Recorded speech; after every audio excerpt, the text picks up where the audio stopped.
Pahirapan ang pagbisita sa Manila South Cemetery dahil sa pag-ulan.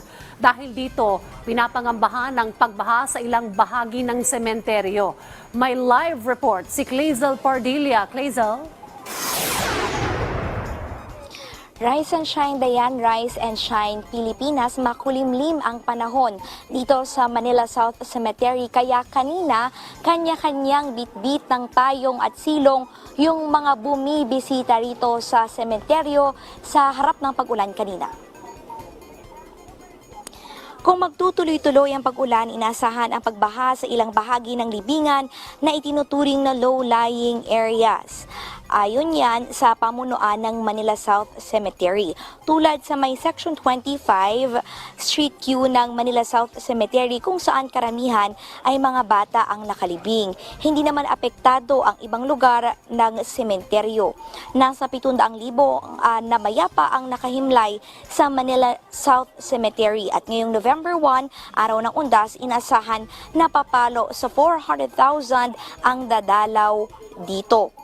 Muling paalala ng pamunuan ng Manila South Cemetery, mula alas 5 ng umaga hanggang alas 5 lamang ng hapon, papayagan ang pagbisita sa sementeryo. Bawal ang pagdadala ng alak, matutulis sa bagay o armas, flammable material, karaoke at mga gamit pang sugal. Hindi rin pinapayagan ang pagpasok ng mga sasakyan.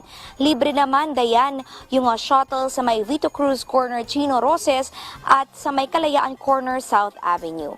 Pakiusap ng pamunuan ng Manila South Cemetery ay magdala ng mga trash bag yung mga bumibisita rito at clean as you go para naman maging malinis at mapanatili yung kaayusan dito sa Manila South Cemetery. Dayan?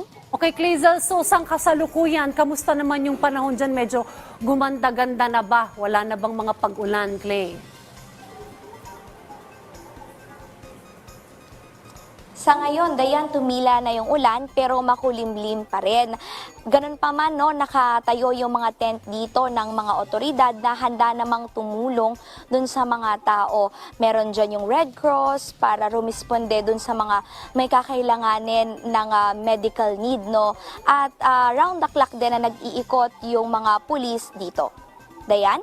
Naman ako, Clazel, yung mga nagtitinda. Meron bang mga stalls dyan sa labas ng Manila South Cemetery, bulaklak, mga tubig, at kamusta naman ang presyuhan, hindi naman overpriced, Clay? Dayan, nakahilera yung mga nagtitinda ng bulaklak, kandila at iba pang bagay doon sa labas ng Manila South Cemetery. Pero kapansin-pansin na kahit dito sa loob, no, marami yung nagtitinda. May mga nagtitinda ng pagkain, lugaw at ayon niya sa pamunuan ng Manila South Cemetery, supposedly wala na dapat nagtitinda sa loob. At yan yung babalikan natin mamaya doon sa pamunuan kung ito pa ay papayagan hanggang mamaya kung kailan inaasahan na bubuhos yung maraming tao. Dayan?